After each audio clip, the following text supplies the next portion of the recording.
Assalamualaikum warahmatullahi wabarakatuh. Nama saya Nayu Fitriana. Di sini saya akan menjelaskan tentang klasifikasi tumbuhan, morfologi tumbuhan, fotosintesis, sistem hormon tumbuhan, dan gerak pada tumbuhan.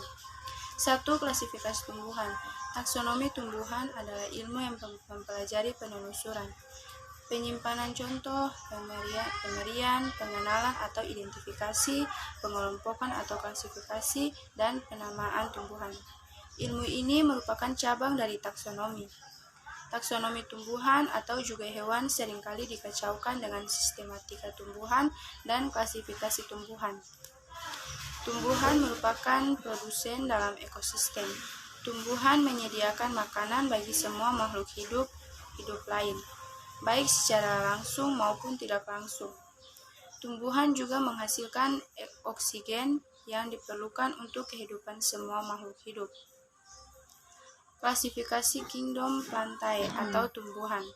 Tumbuhan lumut atau bryophyta, Hepaticopsida atau lumut hati, Antholecotopsida atau lumut tanduk, Biropsida atau lumut daun, tumbuhan paku atau Pteridophyta, paku purba, Psilopsida, paku kawat atau Licopsida, paku ekor kuda atau Sphenopsida.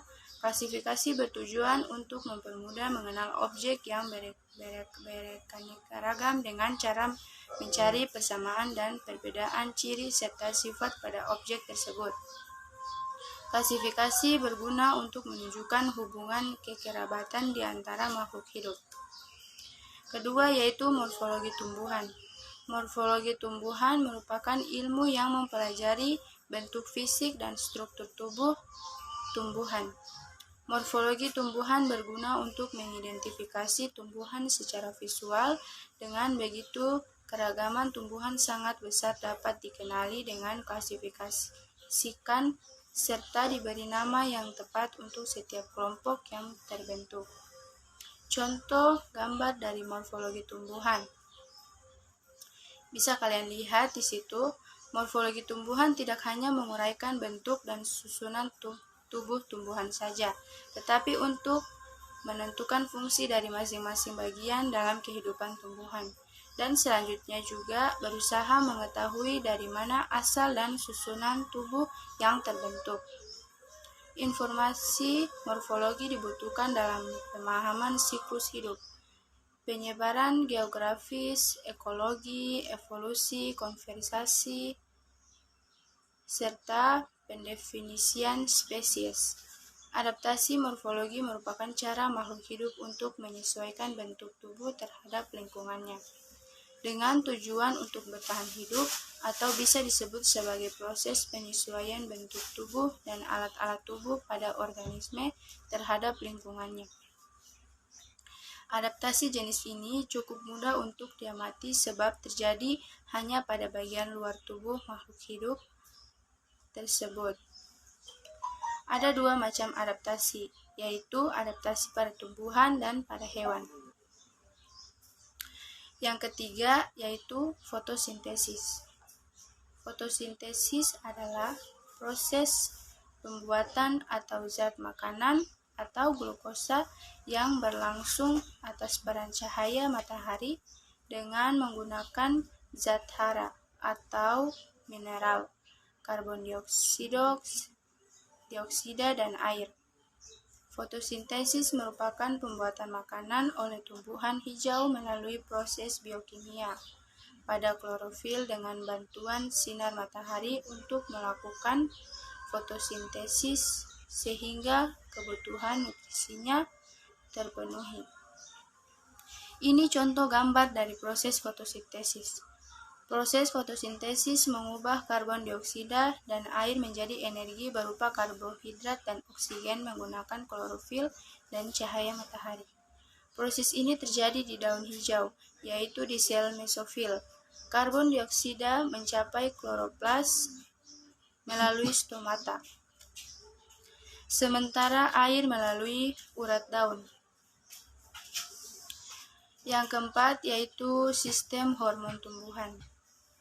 Hormon tumbuhan merupakan sekumpulan senyawa organik bukan hara atau nutrien, baik yang terbentuk secara alami maupun buatan yang kadar sangat kecil, mampu menimbulkan tanggapan secara biokimia, fisiologi, dan morfologis untuk mendorong, menghambat, atau mengubah pertumbuhan.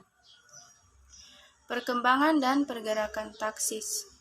Hormon pada atau fitohormon yang dapat memicu pertumbuhan dan perkembangan tumbuhan adalah sitokinin, giberlin, auksin, dan etilena, kalin, asam traumalin, asam absitat, dan inhibitor sintetik.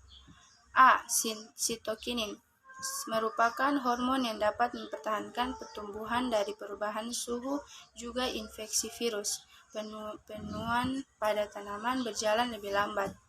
B. Giberelin merupakan golongan yang secara struktur paling bermiripan dan diberi nama nomor urut penemuan atau pembuatannya. Senyawa pertama yang ditemukan memiliki efek fisiologi adalah gas atau asam gibrela. C. Auksin atau asam indoastat adalah hormon yang berada di ujung-ujung tanaman dan daun yang masih muda. D. Etilena merupakan satu-satunya zat pengatur tumbuh yang berwujud gas pada suhu dan tekanan ruangan atau ambien. Selain itu, etilen tidak memiliki variasi bentuk yang lain. E. Kalin. Kalin adalah hormon pertumbuhan yang memengaruhi pembentukan organ tanaman seperti akar, batang, daun, dan bunga. F. Yaitu asam traumalin. Asam traumalin merupakan hormon pertumbuhan yang berfungsi untuk membangun jaringan yang rusak dikarenakan luka. Jika tumbuhan terluka karena lingkungan luar, asam traumalin akan memperbaiki bagian yang rusak tersebut. G. Asam absitat atau ABA merupakan kelompok fitohormon yang terkait dengan dormansi dan perontokan daun atau senescence. ABA selanjutnya dapat diproses menjadi bentuk turunan tidak aktif yang disebut sebagai ABA atau metabolit. ABA sering dikelompokkan sebagai hormon inhibitor karena peranannya yang kerap terkait dengan penundaan proses. H. Inhibitor sintetik.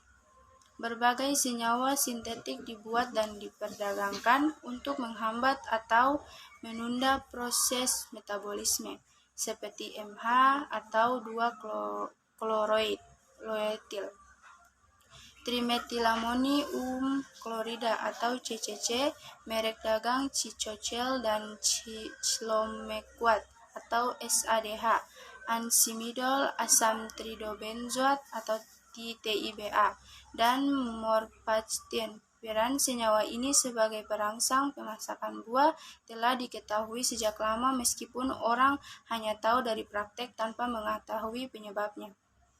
Contoh tanaman dari sistem hormon tumbuhan, manfaat hormon tumbuhan, pemahaman terhadap fitohormon atau hormon pada tumbuhan ini pada masa kini telah membantu peningkatan hasil pertanian dengan ditemukannya berbagai macam zat sintetik yang memiliki pengaruh yang sama dengan fitohormon alami.